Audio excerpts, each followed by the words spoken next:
தமிழக அரசியலில் வெற்றிடம் அல்ல, எனக்கான வெற்றி இடம் என நிரூபித்து காட்டியிருந்தார் மு.க. ஸ்டாலின். அவரது திராவிட மாடல் ஆட்சி 4 ஆண்டுகளை கடந்து 5ஆம் ஆண்டில் அடியெடுத்து வைக்கிறது. இதில் என்னென்ன சாதனைகள் இருக்கிறது, திமுக அமைச்சர்கள் மக்களிடம் எந்த அளவுக்கு செல்வாக்கு பெற்றிருக்கிறார் என்று பார்க்கும் வகையில் இன்று திமுக அமைச்சரவையில் நிதியமைச்சராகவும் தற்பொழுது தகவல் தொழில்நுட்பத்துறை அமைச்சராகவும் இருக்கக்கூடிய பிடிஆர் பழனிவேல் தியாகராஜன் மத்திய அரசுக்கு சிம்ம சொப்பனமாக இருந்து வருகிறார். தமிழக அரசுக்கு மிகப்பெரிய பாலமாக இருந்திருக்கிறார். அப்பேற்பட்ட பிடிஆர் பழனிவேல் தியாகராஜன் மதுரை மக்களுக்கு என்னென்னவெல்லாம் செய்து கொடுத்திருக்கிறார், எதையெல்லாம் செய்து கொடுக்க தவறி இருக்கிறார் என்பது குறித்து மக்கள் அளிக்கும் அவருக்கான மதிப்பெண்கள் என்னென்ன என்பதை விரிவாக இன்று பார்க்கலாம். பாருங்கள்.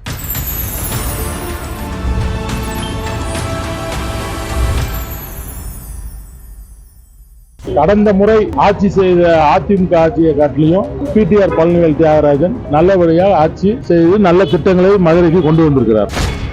பாதி சாதிச்சிருக்காரு, பாதி சாதிக்கல. கடந்த 4 ஆண்டுகள் அவர் எந்த ஒரு சாதனையுமே பண்ணல. திமுக அரசோட அந்த ஊழலை மக்கள்கிட்ட எடுத்து வச்சதான் அவரோட சாதனை. அவர் தேர்தலில் நிற்கும் போது நான் என்ன சொல்லுவேன்னு சொன்னாரோ அந்த தான் நல்லபடியா செஞ்சுக்கிட்டு இருக்காரு. திமுக அரசாங்கத்திலேயே தேர்தல் வாக்குறுதிகளை ஓரளவுக்கு நிறைவேற்றினது பிடிஆர் அவர்கள் தான். அரசு வேலை கொஞ்சம் முயற்சி பண்ணிட்டு இருக்காங்க, முக்கால்வாசி பேர் பார்த்துட்டு இருக்காங்க. வேலை வாய்ப்பு எல்லா இளைஞர்களும் சும்மா அலைகிறாங்க, எந்த இது ஒன்றும் சரியான முடிக்கு நடக்கல. புதிதாக யாருக்கும் வேலை வாய்ப்பு கிடைக்கல. அவங்க கட்சிக்காரங்களுக்கு அங்கங்க சில வேலைகளை கொடுத்துருக்காங்க. சார் கண்டிப்பாக 100க்கு 100 கொடுக்கலாம் சார். இருந்தாலும் ஒரு 60 தான் கொடுக்க முடியும். 35 கொடுக்கலாம், ஜஸ்ட் பாஸ். அத்தியாவசிய தேவைகளை தனிப்பட்ட முறையில் தன்னுடைய ஓன் ப்ராப்பர்ட்டியாகவே அவர் நிறைய மக்களுக்கு செஞ்சுருக்காங்க. இது வெளியே தெரியாத விஷயம். பிடிஆர் சார் ரெகுலர் மினிஸ்டர், அவர் ஒரு பெஸ்ட்டு. 25 ஆண்டுகால கிங் ஊடக ஆளுமை. உங்கள் செய்தி உங்கள் ஊரின் வைரல் செய்தியாகவும் தமிழகத்தின் ட்ரெண்டிங் செய்தியாகவும் வெளியிட இணைந்திருங்கள். தமிழக ஆட்சிக்கட்டிலில் மு.க. ஸ்டாலின் முதன்முறையாக அறுதி பெரும்பான்மை பெற்று முதலமைச்சராக அரியணை ஏறி திராவிட மாடல் ஆட்சி என்னும் பெயர் சூட்டி பல்வேறு ஏற்ற இறக்கங்களுக்கு இடையே நிதி பற்றாக்குறை, மத்திய அரசோடு வரவேண்டிய நிதி ஒதுக்கீடு கிடைக்காமை, பல்வேறு பிரச்சனைகளுக்கு இடையே பல முன்மாதிரியான திட்டங்களை நிறைவேற்றி இன்று 4 ஆண்டுகளை கடந்து 5ஆம் ஆண்டில் திமுக அரசு அடியெடுத்து வைக்கிறது. இந்த 4 ஆண்டில் திமுக அமைச்சரவையில் அமைச்சர் பிடிஆர் பழனிவேல் தியாகராஜன் எந்த அளவுக்கு மக்கள் சேவை ஆற்றி இருக்கிறார், எந்த அளவுக்கு செய்ய தவறி இருக்கிறார் என்பதை மதுரை மக்களின் கருத்துக்களை பெற்று உங்களுக்கு அளிக்கும் வேளையிலும் மதுரை மக்கள் அவருக்கு என்ன வாக்களித்திருக்கிறார்கள் என்பதையும் இப்பொழுது விரிவாக பார்க்கலாம். பாருங்கள். உங்கள் மாவட்டத்தைச் சேர்ந்த அமைச்சர் பிடிஆர் பழனிவேல் தியாகராஜன் அவர்கள் கடந்த 4 ஆண்டுகளில் சாதித்தது என்ன? கடந்த முறை ஆட்சி செய்த அதிமுக ஆட்சியை காட்டிலையும் பிடிஆர் பழனிவேல் தியாகராஜன் நல்லபடியாக ஆட்சி செய்து நல்ல திட்டங்களை மதுரைக்கு கொண்டு வந்திருக்கிறார். கடந்த 4 ஆண்டுகள் அவர் எந்த ஒரு சாதனையுமே பண்ணல. திமுக அரசோட அந்த ஊழலை மக்கள்கிட்ட எடுத்து வச்சதான் அவரோட சாதனை. எங்களை மாதிரி பிள்ளைங்களுக்குலாம் நிறைய நூலகங்கள்லாம் திறந்துருக்கிறாரு. சின்ன சின்ன பிள்ளைங்களுக்கு பொழுதுபோக்குக்காக நிறைய பூங்காக்கள் அமைச்சிருக்கிறாரு. அவர் தேர்தலில் நிற்கும் போது நான் என்ன சொல்லுவேன்னு சொன்னாரோ அந்த தான் நல்லபடியா செஞ்சுக்கிட்டு இருக்காரு. பாதி சாதிச்சிருக்காரு, பாதி சாதிக்கல. மேம்பாலங்கள், கலைஞர் நூலகம், இது சிறப்பாக ஓடியது. நல்லா அருமையான திட்டங்கள்.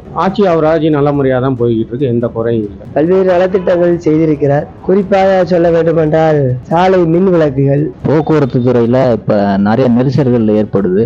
அதை இப்போ ஃபுல்லாக சரி பண்ணிட்டு வந்துட்டு இருக்காங்க. பாலம் எல்லாமே கட்டுறதுக்கு ரெடி பண்ணிட்டு இருக்காங்க. அந்த துறையில் இப்போ நல்லா முன்னாடி வந்துட்டு இருக்காங்க. அவங்க நிறைய சாதிச்சிருக்காங்க, நிறைய திட்டங்கள் கொண்டு வந்திருக்காரு. மதுரைக்கு குறிப்பிட்டு சொல்லணும்னா மதுரை நீதிமன்ற விரிவாக்க கட்டிடம், மாணவர்கள் மற்றும் கல்வியாளர்கள் பயன்படக்கூடிய வகையில் தென் தமிழகத்தில் ஒரு நூலகம் மற்றும் டிஎன்பிசி பல்வேறுபட்ட அரசு தேர்வுகளுக்கு பயிலக்கூடிய வகையில் காந்தி மியூசியம் அருகில் அவங்க படிப்பதற்கான ஒரு இடம் ஊக்குவிப்பதற்கு ஒரு நல்ல சூழலை ஏற்படுத்தி கொடுத்திருக்கிறார். உங்கள் மாவட்டத்தை சேர்ந்த அமைச்சர் பிடிஆர் கடந்த 4 ஆண்டுகளில் கொண்டு வந்த மிகப்பெரிய திட்டம் மீனாட்சி அம்மன் கோயில் சுற்றி வெளிநாட்டினர்களுக்கு ஒரு கழிப்பறை வசதிகள் மற்றும் பல திட்டங்களை செயல்படுத்தியிருக்காங்க. சிறப்பான முறையில் செஞ்சிருக்காங்க. கடந்த 4 ஆண்டுகளில் ஒரு சில திட்டங்கள் கொண்டு வந்திருக்காரு. இந்த பாலங்கள், இந்த கோடிப்பாளையம் பாலம், இந்த மாதிரி பாலங்கள் திட்டங்கள் கொண்டு வந்திருக்காரு.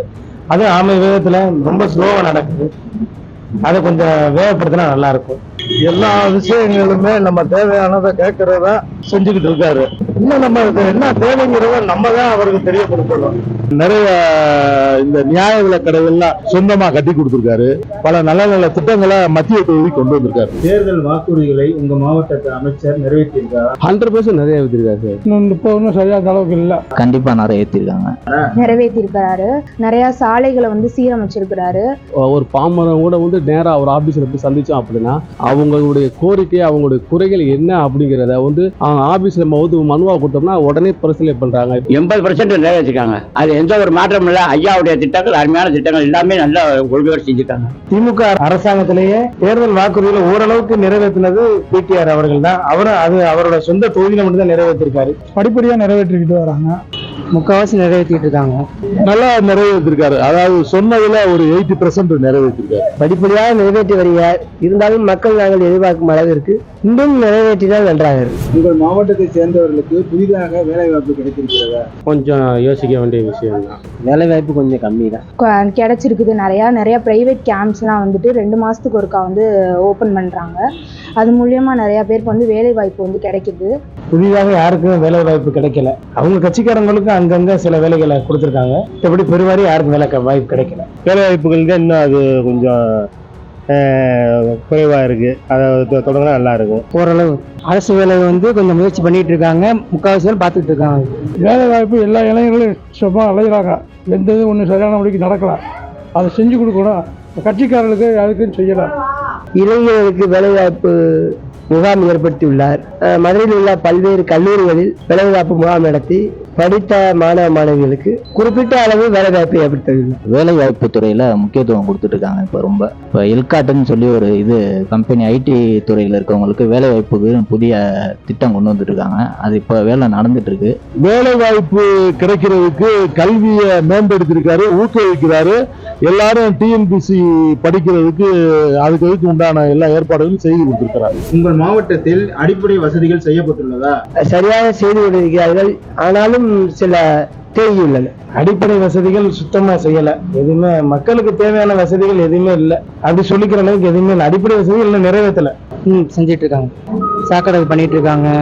பொதுமக்கள் என்ன தேவை பண்ணிட்டு இருக்காங்க. ஓரளவுக்கு செஞ்சிருக்காங்க. இன்னும் கொஞ்சம் செய்ய வேண்டியது இருக்கு. அடிப்படை வசதி ஓரளவுக்கு நல்லபடியா நடந்துகிட்டு இருக்கு. ஐயோ, ரோடு ரொம்ப மோசம் எல்லா பக்கமுமே. அதை இன்னும் சரி செய்யணும். குப்பை அள்ள மாட்டேங்கிறாங்க. குப்பை பூரா ரோட்ல அப்படியே கிடக்கு. சொன்னாலும் அதை யாருமே கண்டுக்கிற மாட்டேங்கிறாங்க. கவுன்சிலரும் கண்டுக்கிற மாட்டேங்கிறாங்க. பாதாள சாக்கடை, தண்ணிக்குன்னு இப்போ எல்லாமே முன்னாடி விட இப்போ நல்லா கொண்டு வந்துட்டு இருக்காங்க. சாக்கடைனா இப்போ நிறைய பிரச்சனை வந்துட்டு இருந்துச்சு. இப்போ எல்லாமே அதை சரி பண்ணிட்டாங்க. இப்போ கொரோனா டயத்தில் எடுத்துட்டீங்க அப்படின்னா இண்டிவிஜுவலாகவே வந்து தன்னுடைய அத்தியாவசிய தேவைகளை வந்து தனிப்பட்ட முறையில் வந்து தன்னுடைய ஓன் ப்ராப்பர்ட்டியாகவே அவர் வந்து நிறைய மக்களுக்கு செஞ்சுருக்காங்க. இது வெளியே தெரியாத விஷயம்.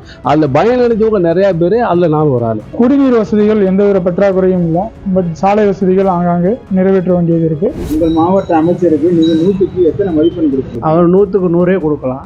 35 கொடுக்கலாம். Just pass. 85% வந்து கொடுக்குறேன் நான். 100க்கு 80% கொடுக்கலாம். என்னால ஒரு 60 தான் கொடுக்க முடியும். 80% கொடுக்கலாம். 80 மதிப்பெண் கொடுக்கலாம். அவரை பொறுத்த அளவுக்கு 95 வரைக்கும் கொடுக்கலாம். 80% ஒரு 85% மதிப்பு. 100க்கு அவருக்கு 85% மதிப்பு கொடுக்கலாம். 100க்கு 50% கொடுக்கலாம். 100க்கு 85 கொடுக்கலாம். 100க்கு அவருக்கு 80% மதிப்பெண் கொடுக்கலாம். சார் கண்டிப்பாக 100க்கு 100 கொடுக்கலாம் சார். உண்மையில இந்த பிடிஆர் சார் வந்து ரெகுலர் மினிஸ்டர்ல அவர் ஒரு பெஸ்ட். முதல்வர் ஸ்டாலின் தலைமையிலான திமுக ஆட்சியில் நிதித்துறை அமைச்சராக பதவியேற்று பல்வேறு சோதனையான காலகட்டத்தில் திறமையான நிர்வாகத்தின் காரணமாக தமிழகத்தின் நிதி சூழ்நிலையையே மாற்றி கட்டமைத்தார் பழனிவேல் தியாகராஜன். அவர் தொகுதியில் போட்டியிட்டு ஜெயித்ததாகட்டும், மீண்டும் ஜெயித்ததாகட்டும், இவை அனைத்துமே தமிழகத்தில் இருக்கக்கூடிய பல அரசியல்வாதிகளுக்கு முன்னுதாரண புருஷனாக இருந்திருக்கிறார் பிடிஆர் பழனிவேல் தியாகராஜன். அப்படி இருந்த அவர் இப்பொழுது அமைச்சராக இருந்தும் மக்களிடம் அசைக்க முடியாத செல்வாக்கை பெற்றிருக்கிறார் என்பது அவருக்கு மக்கள் அளித்திருக்கக்கூடிய வாக்கை நாம் பார்க்க முடிகிறது. முதலில் நிதித்துறை அமைச்சர், அதிலிருந்து இறக்கப்பட்டு முதல் இடத்திலிருந்து கடைசி இடத்திற்கு தகவல் தொழில்நுட்பத்துறை அமைச்சராக வந்தார். இருந்தாலும் மக்கள் மனதை விட்டு பிடிஆர் குடும்பத்தையும் பிடிஆர் பழனிவேல் தியாகராஜனையும் பிரிக்கவே முடியாது. அது மக்கள் சேவையில் அவர்களது குடும்பம் ஆற்றி வரும் பங்களிப்பை தொகுதி மக்கள் தெளிவாக எடுத்துரைத்திருக்கிறார்கள். அமைச்சர்களுக்கெல்லாம் அமைச்சராக முன்னுதாரணமாக இருந்திருக்கிறார் பிடிஆர் பழனிவேல் தியாகராஜன். இதுபோன்று நாளை இன்னொரு அமைச்சரின் செயல்பாடுகள் எந்த அளவுக்கு இருக்கிறது என்பதை மக்கள் கொடுக்கும் மதிப்பெண்ணை உங்களோடு பகிர்ந்தளிக்க காத்திருங்கள். அதுவரை இணைந்திருப்போம். வாருங்கள். 25 ஆண்டுகால கிங் ஊடக ஆளுமை. உங்கள் செய்தி உங்கள் ஊரின் வைரல் செய்தியாகவும் தமிழகத்தின் ட்ரெண்டிங் செய்தியாகவும் வெளியிட இணைந்திருங்கள்.